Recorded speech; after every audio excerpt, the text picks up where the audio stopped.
ಪಾಪ ಸತ್ತೋದ್ರು ಕಂಪೆನ್ಸೇಷನ್ ಸಿಕ್ತು ಅವರ ಪಾಪ ಮನೆತನದವ್ರು ಸಂತ್ರಸ್ತರಿಗೆ. ಆದರೆ ಟಿಪ್ಪು ನಡೀತಾ ಇದ್ದಾವೆ. ಅದೇ ರೀತಿ ಹೈಕಮಾಂಡ್ ಅವ್ರು ಕರೆದವ್ರಿಗೆ ವಾರ್ನಿಂಗ್ ಮಾಡ್ತೀನಿ ಹಿಂಗೆ ಅಂತೇಳಿ.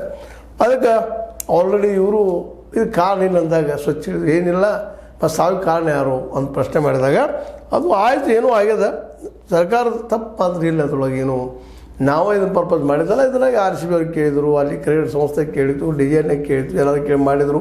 ಆಗ ನಾವು ಎಸ್ ಅಂದೀವಿ. ಹೀಗಾಗಿ ಅವ್ರು ಮಾಡ್ತಾನಂದಾಗ ಸನ್ಮಾನ ಮಾಡ್ತಾನಂದಾಗ ಬ್ಯಾಡ್ ಹಂಗೆ ಅನ್ಲಿಕ್ಕೆ ಆಗ್ತದೆ. ರಾಜ್ಯದ ಜನ ನೋಡ್ತಾ ಇರ್ತಾರೆ, ಬಯಸ್ತಾ ಇರ್ತಾರೆ. ಅವ್ರು ಸಹ ನಾವು ಬಂದೀವಿ ಅಂತ ಇವರು ಹೇಳಿದರು.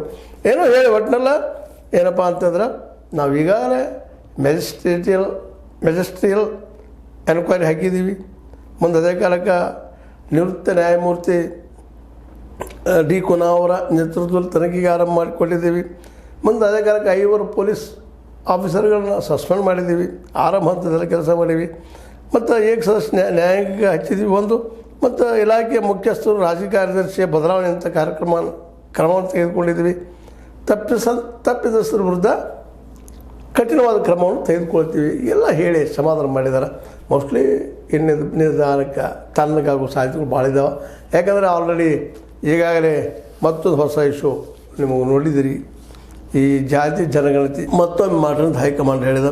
ಹೀಗಾಗಿ ಇವ್ರದ್ದೆಲ್ಲ ಮೈಂಡ್ ಆ ಕಡೆ ಸೆಟ್ ಆಗಿ ಅದೇನಾಗ್ತದೆ ನೋಡೋಣ. ಬಟ್ ಇದು ಮಾತ್ರ ಈಗಾಗಲೇ ಘೋಷಣೆ ಮಾಡಿದ್ದದ. ಮತ್ತು ಇನ್ನೊಂದಿಷ್ಟು ಈಗಾಗಲೇ ಹೇಳಿದ್ದೆ ನಿಮಗೆ ಕೆಲವೊಂದು ಸಣ್ಣೆ ಆಗಿದಾವಪ್ಪ ಹಿಂದೆ, ಅವು ಸರಿಪಡಿಸುವಂಥದ್ದು. ಅದಕ್ಕೊಂದಿಷ್ಟು ಲಕ್ಷ 2 ಲಕ್ಷ ಕೊಡ್ಬೋದು. ಉದ್ಯೋಗ ಕೊಡ್ತನದ ಹಿಂದೆ ನಮ್ಮ ರಾಹುಲ್ ಗಾಂಧಿಯವ್ರು ಹೇಳಿದ್ರು ಈ ಕೋವಿಡ್ದಲ್ಲಿ ತಿಳ್ಕೊಂಡವ್ರಿಗೆ, ಇವತ್ತಿನವ್ರಿಗೆ ಕೊಟ್ಟಿಲ್ಲ, ಈಗ ಅವ್ರು ಕೊಡ್ತಾರೆ ಕರ್ನಾಟಕದಲ್ಲಿ ಅನ್ನೋದು. ಅದನ್ನು ನೋಡೋಣ. ಅದೇನೇ ಇಲ್ಲ, ಒಟ್ಟಾರೆಗೆ ಕಾಲು ತುಳಿದ ಇದೊಂದು ದೊಡ್ಡ ಚರ್ಚೆ ಆಯಿತು. ಕಾಲು ತುಳಿದಿಂದ 11 ಜನ ಪಾಪ ಯುವಕರು ಸಣ್ಣ ತಿಳ್ಕೊಂಡು